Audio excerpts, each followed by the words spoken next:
আসসালামু আলাইকুম। এখন থেকে আপনি নিজেই আপনার ফোন থেকে আপনার বিকাশ পিন পাসওয়ার্ড চেঞ্জ করতে পারবেন। এই জন্য আপনাকে আপনার মোবাইলে ডায়াল প্যাডে চলে আসতে হবে। ডায়াল প্যাডে আসার পর আপনি ডায়াল করবেন *247#। ডায়াল করার পর আপনার কাছে অপশন আসবে। এখানে আপনি দেখতে পাবেন mobile recharge, payment, cash out. এগুলো থেকে আপনি আপনার 10 নাম্বার পিন রিসেট অপশনটি সিলেক্ট করবেন। সিলেক্ট করার পর আপনি এটা ডায়াল করবেন। 10 নাম্বার ডায়াল করুন, 10 number pin reset option. Pin reset option dial করার পর আপনাকে এখান থেকে আপনার এনআইডি কার্ডের নাম্বারটি দিয়ে দিতে হবে।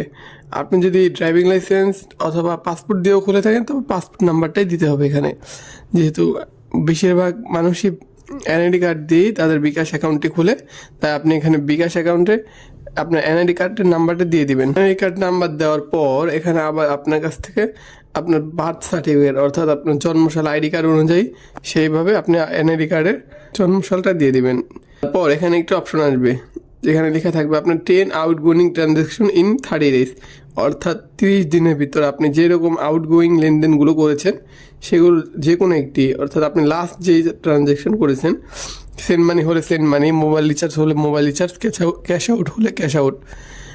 যেহেতু আমি মোবাইল রিচার্জ করেছি তাই আমি মোবাইল রিচার্জ করেই দেখাচ্ছি। আপনি যদি সেন্ড মানি করে থাকেন তাহলে এখানে সেন্ড মানি দিবেন, অর্থাৎ এখানে 1, 2 ও 3 এরকম অপশন রয়েছে, আপনি যে কোনো একটা সিলেক্ট করবেন।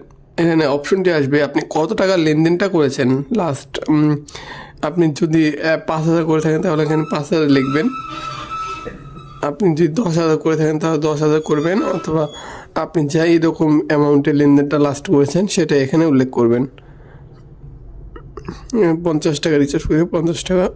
দেখেন খুব সহজে কিন্তু পিন রিসেটটা হয়ে গেল। এখন পিন রিসেট হয়ে যাওয়ার পর বিকাশ থেকে আপনাকে একটি এসএমএসের মাধ্যমে জানিয়ে দেওয়া হবে আপনার টেম্পোরারি পিন। তারপর আপনি দেখুন এখানে দেখতে পাবেন আপনার টেম্পোরারি পিনটা কী রয়েছে। তো মেসেজ অপশনে চলে যাওয়ার পর আপনি দেখতে পাবেন এখানে বিকাশ অপশন থেকে your bKash PIN has been reset successfully, your temporary PIN is, এরকম একটা পিন থাকবে। তো এই পিনটা আপনি *247# ডায়াল করে আপনি আবার ওই পিনটা বসিয়ে নিতে হবে। *247#, এটা ডায়াল করার পর এখানে একটা অপশন আসবে, সেটা হচ্ছে মাই বিকাশ। মাই বিকাশ অপশন থেকে আপনি 1 সিলেক্ট করে দেবেন। 1 সিলেক্ট করার পর আপনি এখানে দেখুন একটা চেঞ্জ পিন অপশনটি চলে আসবে। তো চেঞ্জ পিন অপশনে চলে আসবেন। চলে আসার পর এখানে ওল্ডার পিন অর্থাৎ যে টেম্পোরারি পিনটা আপনি পেয়েছেন সেটি এখানে উল্লেখ করবেন। এই টেম্পোরারি পিনটি উল্লেখ করার পর আপনি সেন্ড করে দেবেন। তারপর আপনাকে নতুন পাসওয়ার্ড বসাতে হবে। মাথায় রাখবেন এই টেম্পোরারি পাসওয়ার্ড কিন্তু আপনার পাসওয়ার্ড নয়, আপনি নতুন করে যে পাসওয়ার্ডটা বসাবেন সেটা এখানে উল্লেখ করবেন। তো আপনি নিজের মন মতন একটি পাসওয়ার্ড বসিয়ে নেবেন।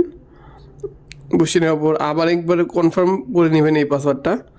কনফার্ম করার পর আপনি এটা সাকসেসফুলি রিসেট করে নিতে পারবেন। এভাবে আপনি আপনার মোবাইল থেকে আপনার বিকাশের পিন এবং পাসওয়ার্ডটা পরিবর্তন করে নিতে পারবেন। ধন্যবাদ।